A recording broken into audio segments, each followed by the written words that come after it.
आंख्या बंद करो सगळा जनपदात सही हुई आंख्या बंद करो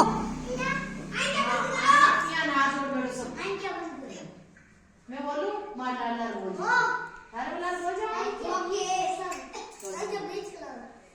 चलो प्रार्थना बोलनी है हम सबको मेरे पीछे पीछे बोलो मैं प्रार्थना बोल रही हूँ आप पीछे पीछे बोलना वंदना करना सरस्वती माता की ठीक है बोलो तुम ही हो माँ